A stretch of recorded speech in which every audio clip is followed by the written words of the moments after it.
Erwin, sir, na parang minamadali daw po ninyo yung pag-tackle doon sa motion dahil nga daw po may mga ilang senador sa majority yung kakasuhan at possible makukulong din po. Yun ang kanya iniisip. Yun ang iniisip niya.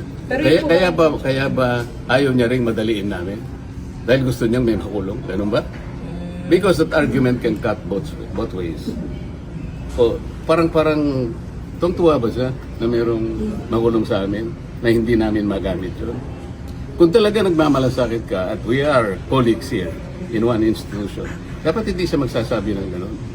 Di ba? Pero ganun po bang intention, sir? Para po sa possible na makulong or wala dito? Ang sinasabi ko kanina pa, hindi dahil lamang doon.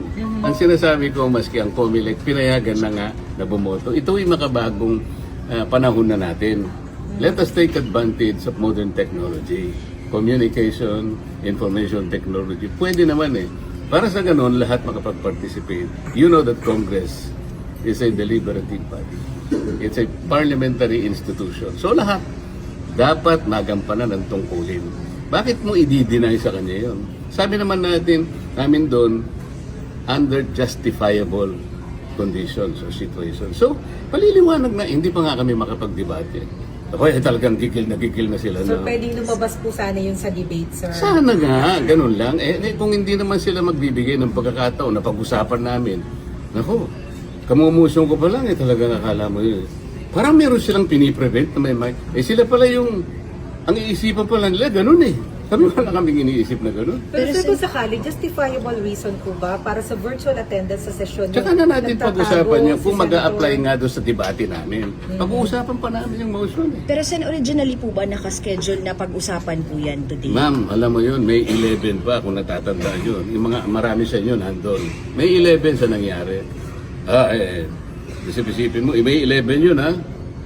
Yung minority, sapagkat nakuha namin ng majority, nandun sila lahat sa lounge namin. So ako naman, kinukumusta ko naman sila.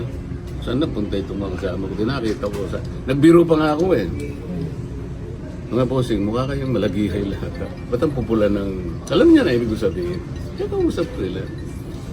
At din nung ipropose ko yun, isip-isipin mo kahit na mapupula, biglang nito magbuka agad. Talagang binabantayan na parang is there something spectacular? Yun ang problema. Bakit parang napaka-special sa inyo? Parang bakit takot na takot ka ba kayo na i-amend natin ito? Ayaw ba ninyong i-take advantage sa modern technology? Ano ba tayo? Panahon pa ba tayo ng medieval age? Andito na yung technology. At sisihin natin ng COMELEC, kayo naman. Pati internet, ginagamit na ninyo. Pero sir, di ba magbibigay ng special favor sa ibang senador? Kasi kayo able... They could say that. Pero wag dapat silang mag-speculate. Payagan muna nila yung aming trabaho, deliberative body, parliamentary body. Ang problema, kayo alam niyo, merong isa dyan, tatayo. Pag in-interpolate mo, tatakbo. Kung ngingiti ka, kilala mo, di ba? And you're referring to... Ikaw na, kilala mo sila. Tatayo siya. Pag gusto mo siyang interpolate, tatakbo siya dun sa lounge o kaya aakyat siya, at ang karaniwang ginagawa, pupunta siya sa inyo. Interview rito, interview doon. Hindi po ganun ang Congress. Hindi po ganun ang Senate. Either nakidebate ka, kung ayaw mo makipagdebate, you have no right to become a senator of this republic.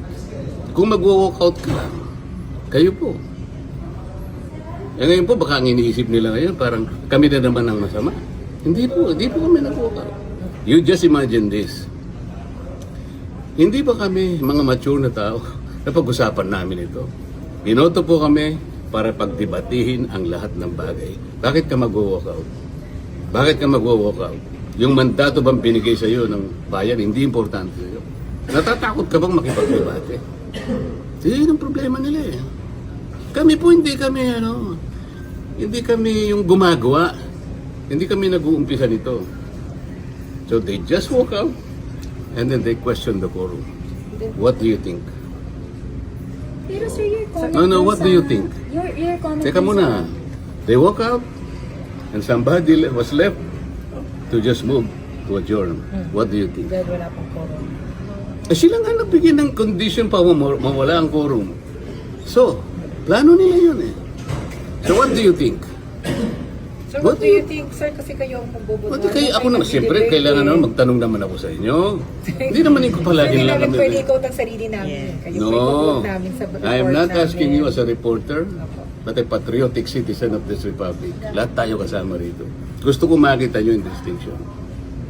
Salamat po sa inyong lahat. Sir, Sir, your comment dun sa minamadali, bakit kailangan ngayong araw dito i-resolve pero yung sir, yung sasabihin ng bayan, sir, na may ano daw po, ay yung whole departure order, sir. Sa susunod na yan, boss. Opo. Pagbibigyan ko kayo. Pero sir, yung whole departure order po ng Pagbibigyan ko kayo sa susunod. Ano lang ito kasi medyo important. Sir.